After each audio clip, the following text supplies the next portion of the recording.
Hello everyone, welcome back to the channel. तो finally आज हम रिव्यू करेंगे टाटा नेक्सॉन का। ये टाटा नेक्सॉन पेट्रोल वेरिएंट है एक्जेक्ट प्लस। तो इस कार को ऑन करते हुए मुझे ऑलरेडी 1 साल हो चुका है। तो 1 साल का मेरा कैसा एक्सपीरियंस रहा, मैंने क्या क्या पॉजिटिव्स इसमें फील किए, क्या क्या नेगेटिव्स इसमें फील किए, तो आज वो सब मैं आपके साथ शेयर करूँगा। बने रहिएगा इस वीडियो में। और वीडियो शुरू करने से पहले special thanks to all of you. आप लोगों ने मेरी पिछली 2 वीडियोस पर मुझे बहुत प्यार दिया, तो उसके लिए बहुत बहुत थैंक यू। तो उम्मीद करता हूँ इस वीडियो को भी आप उतना ही प्यार देंगे और फ्यूचर में मुझे इतना ही सपोर्ट देते रहेंगे, और फ्यूचर में मैं आपके लिए इससे बेटर कंटेंट लेकर आता रहूँगा। So stay tuned. You've been on a mission to take my pride away from me. You don't ever listen, and you live with your complacency. You don't scare me, but you should fear me. Away from me. You don't ever listen, and you live with your complacency. You don't scare me, but you should fear me. The sun is setting, don't trust your hearing. You made a monster, I'm your imposter. Go ahead and आज जिस car में हम बैठे हैं वो है टाटा की Nexon. ये टाटा नेक्सॉन का पेट्रोल वेरिएंट है, मॉडल नेम है एक्जेक्ट प्लस। ये कार बेसिकली मैं पर्सनली ओन करता हूँ। तो आज इस कार का हम एक लॉन्ग टर्म ओनरशिप रिव्यू करने वाले हैं। इस कार को ऑन करते हुए मुझे 1 साल हो चुका है, और इस 1 साल में मैंने इस कार में क्या पॉजिटिव्स फील किए, क्या नेगेटिव्स फील किए, क्या मेरा एक्सपीरियंस रहा इस कार के साथ, वो सब मैं आपके साथ इस वीडियो में शेयर करने वाला हूँ।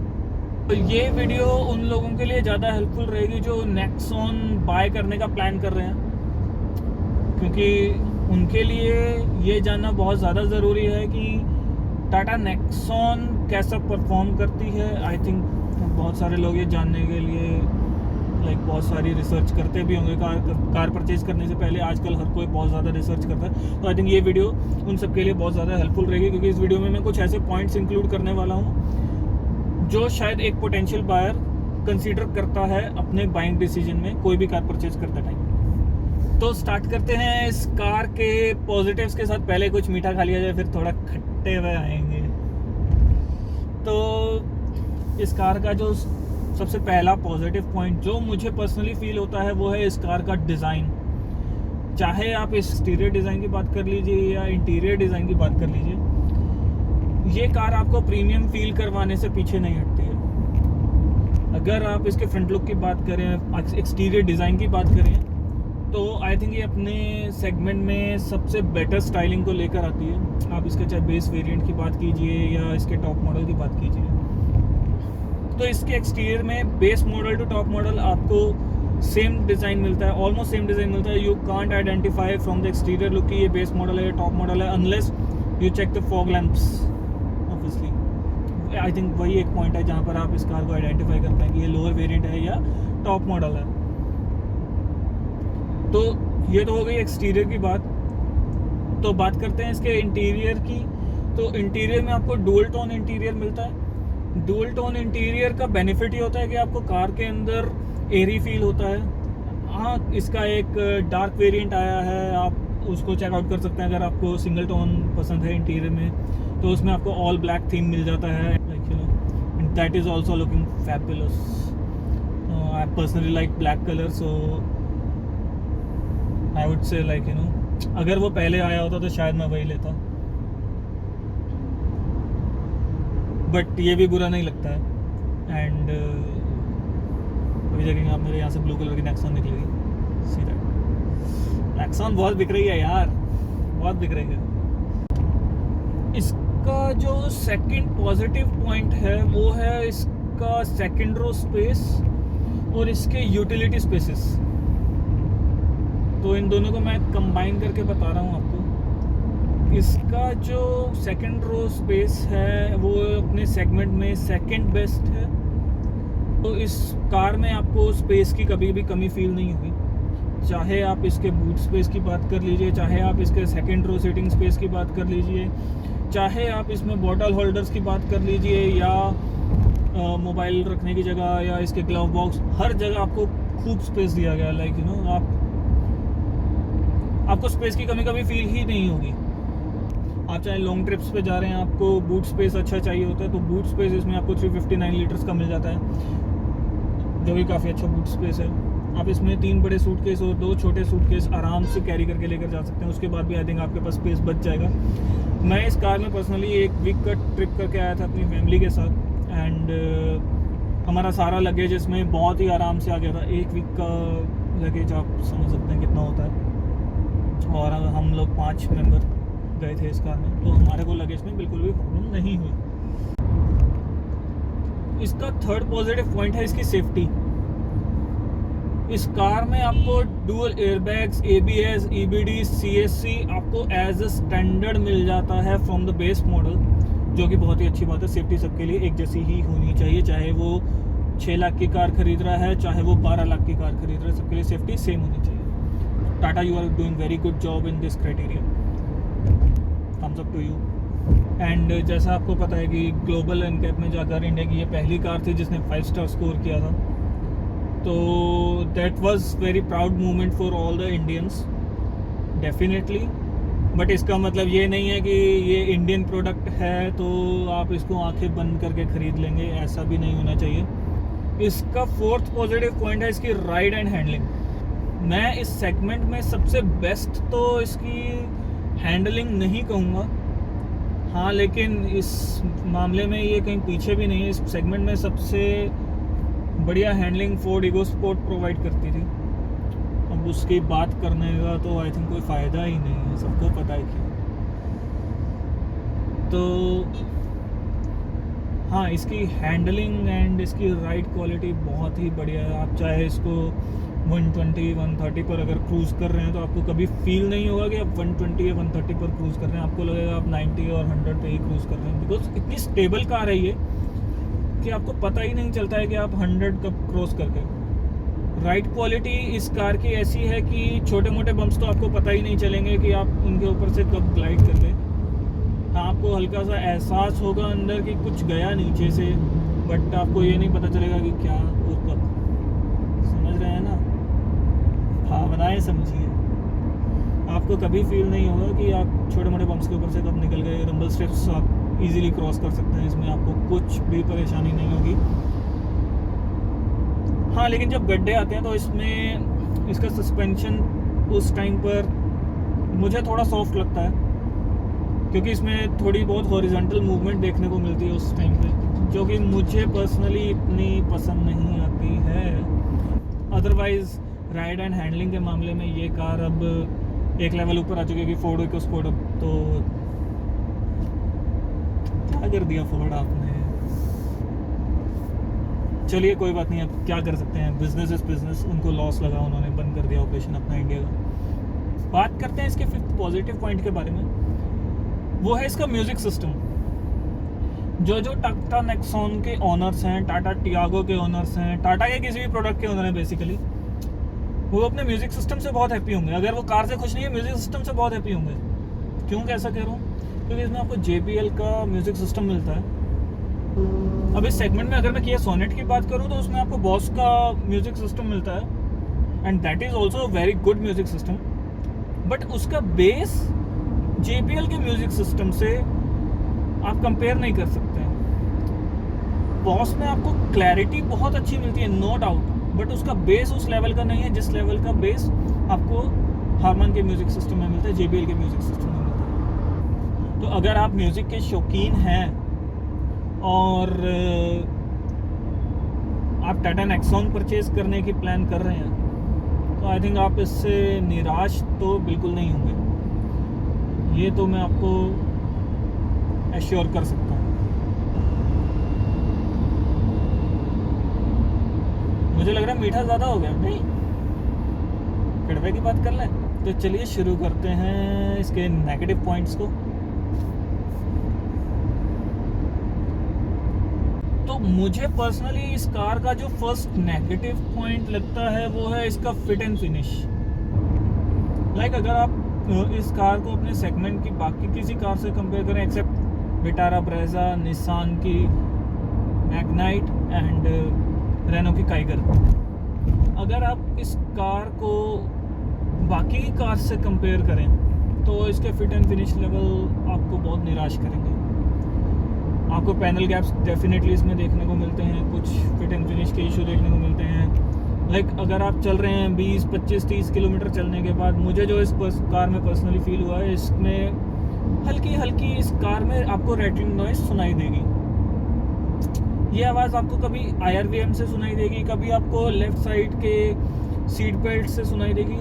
हल्की सी टिक टिक टिक टिक की आवाज़ आती है, एंड ये कॉन्टीन्यूसली नहीं आती है, ये आपको कभी कभी सुनाई देगी। एंड उस टाइम पर ये बहुत ज़्यादा इरिटेटिंग लगती है। लाइक मुझे अपनी कार में कोई भी किसी भी तरह की आवाज़ पसंद नहीं है, किसी तरह के स्क्रैचेस पसंद नहीं है। मेरे लिए ये चीज़ बहुत ज़्यादा मैटर करती है कि छोटी छोटी आवाज़ भी मैं बियर नहीं कर पाता। तो this was the negative point number 1। तो इसका सेकंड नेगेटिव पॉइंट है इसका ए पिलर विजिबिलिटी। ठीक है, सेफ्टी के लिए आई नो कि ये अच्छा है और काफ़ी अच्छी सिक्योरिटी प्रोवाइड करता है आपको in terms of front collision, but काफ़ी आपका विज़न ये ऑब्स्ट्रैक्ट करता है।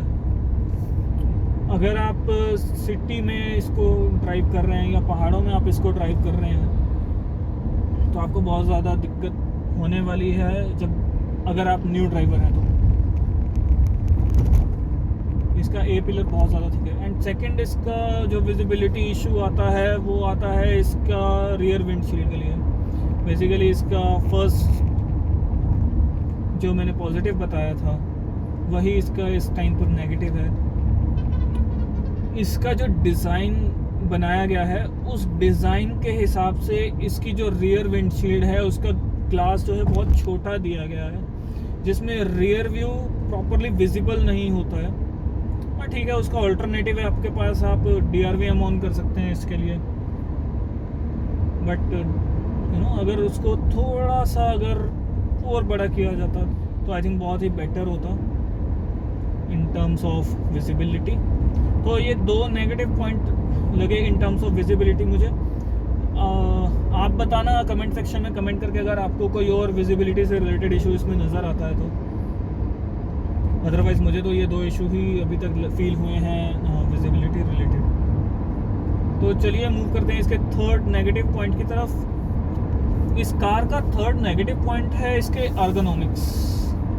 अब ऐसा मैं क्यों बोल रहा हूँ भाई, ये तो इंडियन मेड कार है, इंडिया के हिसाब से डिज़ाइन की हुई है, तो इसमें अर्गोनॉमिक्स के क्या इशू हो गए, यही सोच रहे होगे आप। नहीं, ऐसा नहीं है। अर्गोनॉमिक्स ऐसा नहीं है कि जर्मन कार्स में जो अर्गोनॉमिक्स इशू होते हैं वो इशू है इसमें अर्गोनॉमिक्स रिलेटेड फर्स्ट इशू है इसका ORVM कंट्रोल।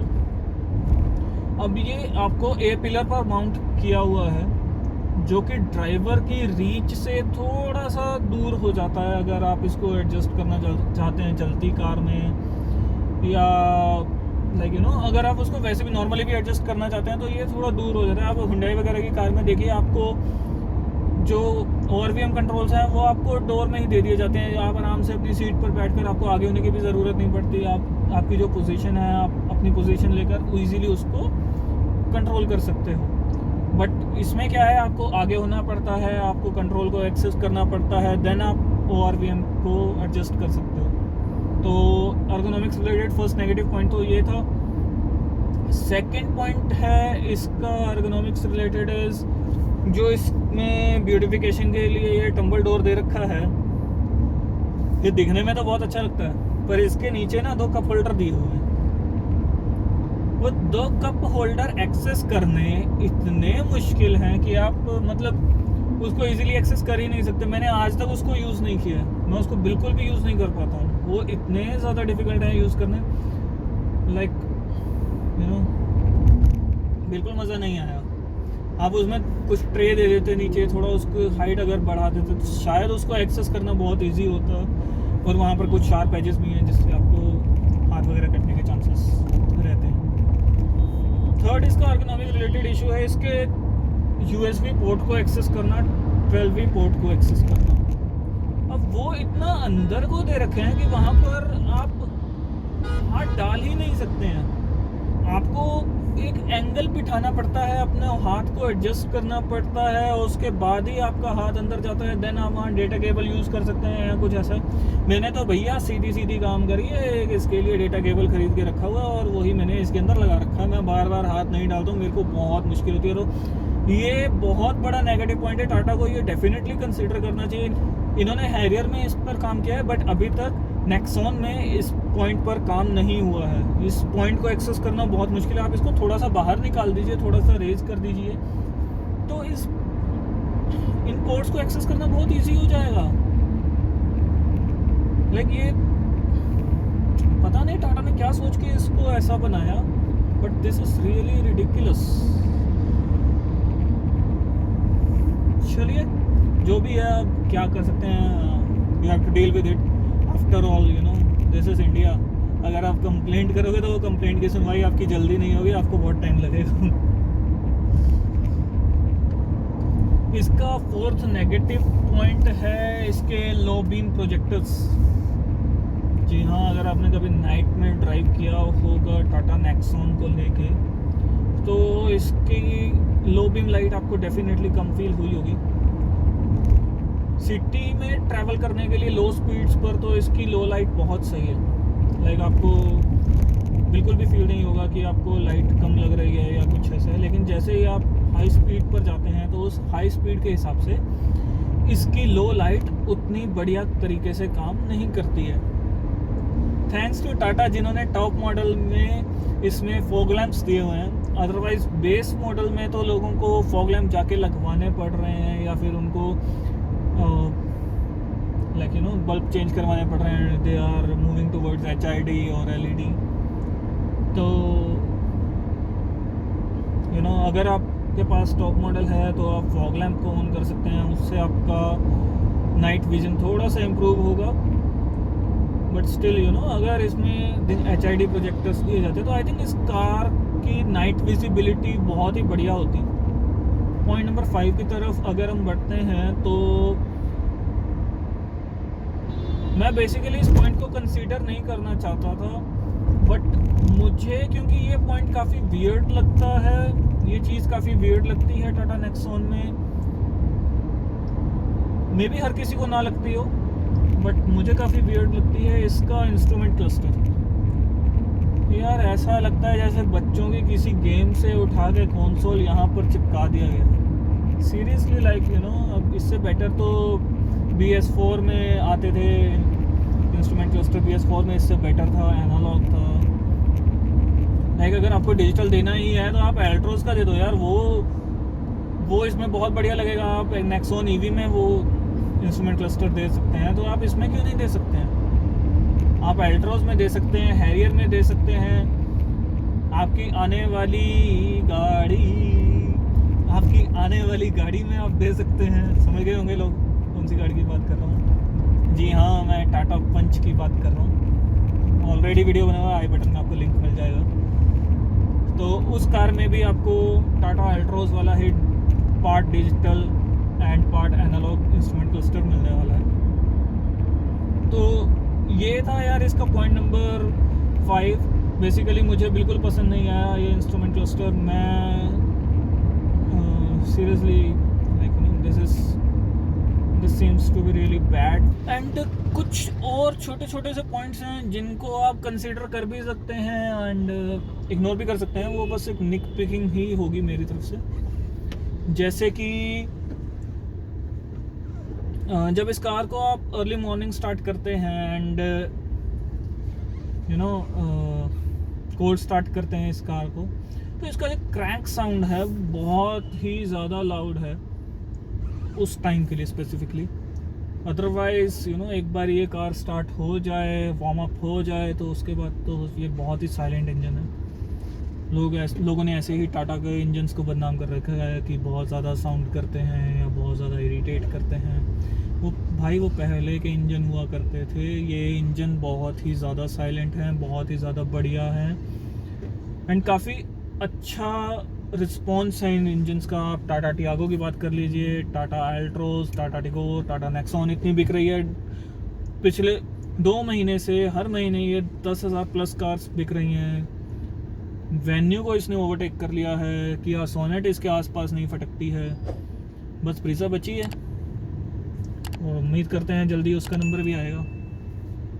एंड सेकंड जो इसका पॉइंट है जो मुझे इरिटेट करता है वो है नाइट ड्राइविंग करते टाइम इसका IRVM। This should be the autochromic IRVM, at least in the top models ये ऑटोक्रोमिक होना चाहिए था। अदरवाइज बहुत ही अजीब लगता है इसको मैनुअली इसको अप करना डाउन करना, मुझे बिल्कुल भी अच्छा नहीं लगता है इसका IRVM। It should be automatic. At least अगर आप 10 लाख रुपए 10.5 लाख रुपए पे कर रहे हैं तो आपको इस सेगमेंट में क्या, आप जो भी कार ले रहे हैं आपको उसमें ऑटोमेटिक IRVM मिलना चाहिए। अब तो ये स्टैंडर्ड बन जाना चाहिए कि ये ऑटोमेटिक IRVM आपको देना ही देना है अगर आप 10 लाख रुपए से ऊपर पे कर रहे हैं तो ये कुछ निक पिकिंग वाले पॉइंट्स हैं, आप इनको इग्नोर भी कर सकते हैं, ऐसा कुछ नहीं है। मैंने इग्नोर किए हैं जो ये नेगेटिव हैं। ऐसा नहीं है कि मुझे कार लेने से पहले नहीं पता थे, मुझे पता थे कि ये पॉइंट्स इसमें नेगेटिव हैं एंड मुझे इनके साथ बियर करना पड़ेगा। तो सही है, अभी चल रहा है, बढ़िया चल रहा है। So guys, this was all about it. I hope you liked the video. If you liked it, please like, share and comment. और अगर आपकी टाटा नेक्सॉन से रिलेटेड कोई और क्वेरी तो आप वो कमेंट में मेंशन कर सकते हैं, मैं उसका जल्द से जल्द रिप्लाई करने की कोशिश करूँगा। Thank you so much.